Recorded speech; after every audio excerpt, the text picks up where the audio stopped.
What do you see the opportunity in COVID-19 and the time that we're in right now for entrepreneurs, for solopreneurs, for startups? Where do you see the opportunity?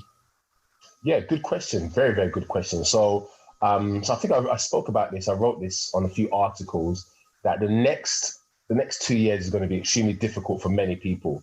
I think that the next shift, good shift, quote unquote, is going to be from 2023.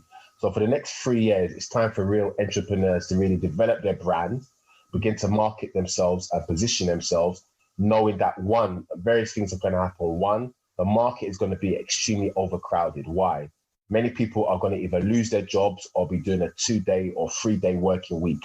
So many now employees are going to have 2 or 3 days spare on their hand. So majority of them, or a large percentage, will now start up in business. So when they're going to start up in business, that means now the market's going to be overcrowded. So I see the opportunity for real entrepreneurs to distinguish themselves in their chosen field. They become so cutting edge, so unique that when people mention events managers or leadership speakers or whatever industry, your name's in the top 3, top 5 at least. So this is a time for real entrepreneurs to start up or scale up, but to really become even more cutting edge, become more distinct.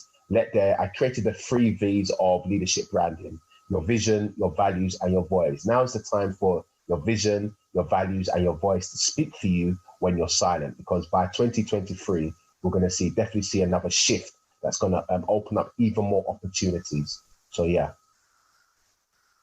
So let's talk about the 3 V's, right? Because I think your 3 V's, the vision, values, and your voice, they're unique. Everybody talks about vision, everybody talks about values, but it's the voice part that really inspires me to say, yeah, we do live in this world where now everybody has a voice and everybody has a medium to expand their voice. So where do you see companies and individuals taking advantage of that? And who are the ones that you think are not taking advantage of that? Yes, social media. Social media now represents your CV, your website, your business card. Companies are destroyed overnight via social media. Yes. Companies trend overnight via Twitter, via LinkedIn. So I believe now CEOs and senior management have to now, and it's not just, posting something about the product or the service. It's now for CEOs and senior management to get personal on the actual company social media and begin to talk about the vision, the values, and the voice on an independent, or should I say, on a personal level. So when the potential clients or customers can say, hey, that's John Smith from the CEO of whatever, XYZ. Wow, okay, I like what you're saying about resilience. I like what you're saying about empathy. Let me engage with him more. So yeah, this is a great opportunity for, rather than being automated and robotic, to be more personalized and more centralized, and to even have tweet chats, etc., where you're now interacting with your followers and clients and potential clients too. Absolutely. So I guess let me ask you something about that. A lot of what I preach is for companies, rather than hiring based on needs, they hire based on values, right? So the company obviously itself has its own set of values.